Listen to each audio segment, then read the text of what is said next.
He kōna ipurangi tēnei nā te reo irirangi o Aotearoa. Now, one of the areas where there will have to be political compromises between those coalition parties is economic policy.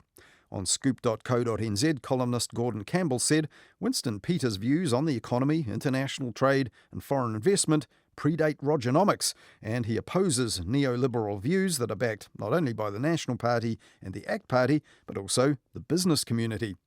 And on his website Politic, veteran political journalist Richard Harman also said National will have to tread carefully between very different views of how to grow New Zealand's economy. And he pointed to a freshly published report about that from the New Zealand Initiative think tank, a report called Irish Secrets. Now, Richard Harman said there was one set of figures that stood out in that report. In 1990, New Zealand's GDP per head was just under $15,000, slightly ahead of Ireland's. But last year, Ireland's had jumped to $127,000, but ours was only $52,000. Stark stuff.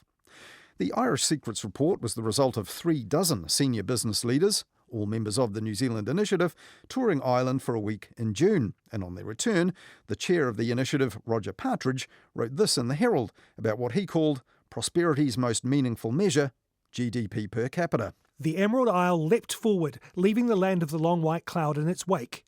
Ireland now sits below the US at 6th, while New Zealand languishes at 20th. And back in August, in another report called Benchmarking New Zealand's Economic Performance Against Ireland's, the New Zealand Initiative repeated similar GDP stats, and the initiative's executive director Oliver Hartwich wrote this in the Australian newspaper. By the early 1990s, Ireland had caught up. As of today, depending on which statistic you use, Ireland is about twice as rich as New Zealand.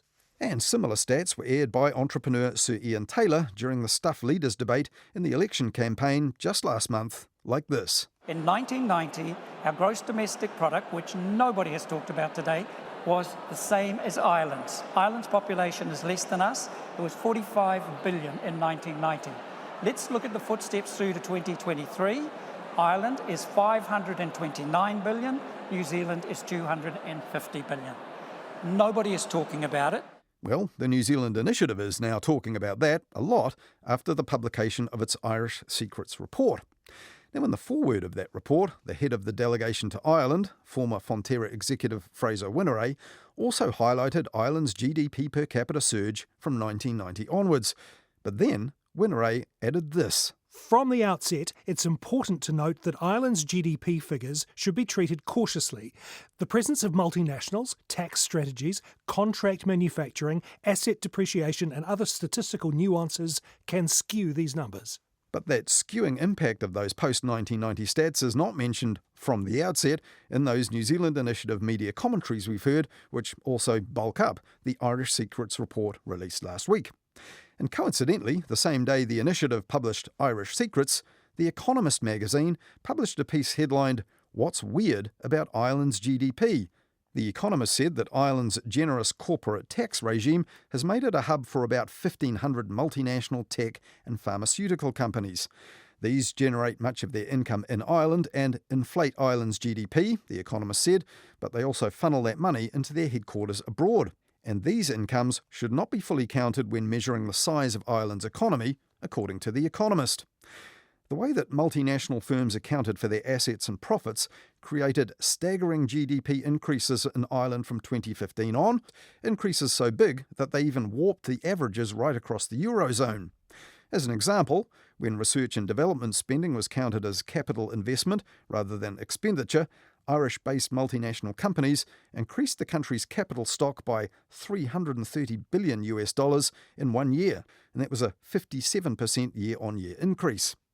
In 2018, the IMF calculated that a quarter of Ireland's GDP growth could actually be attributed to global sales of iPhones, because the maker Apple in other countries paid the Irish unit of Apple to use its intellectual property. Now, The Economist said with all this in mind, the best available measure of the Irish economy is a version of gross national income modified to account for those distortions. And The Economist said that that now stands at $265 billion for Ireland. Now, that's better than New Zealand's gross national income of about $248 billion, but it doesn't make Ireland anywhere near twice as rich as us. In fact, the supersized statistical economic output is also a drawback for Ireland, which isn't mentioned in the NZ Initiative's Irish Secrets report. Ireland has the second highest per capita payments to the EU budget now, making it a net contributor after years of drawing revenue from its EU membership. Now, all of that doesn't mean that Ireland's inward investment hasn't made it much better off since 1990. And there's other interesting stuff about Ireland's economic progress in the New Zealand Initiative's report, about productivity and education, which we certainly could learn from. But Ireland's economy also has problems that are pretty similar to some of ours, like unaffordable housing, infrastructure deficits, and immigration volatility. And telling people and policymakers here that we've become half as rich as Ireland on the basis of stark statistics which are essentially not compatible is surely not part of the discussion they really want to promote.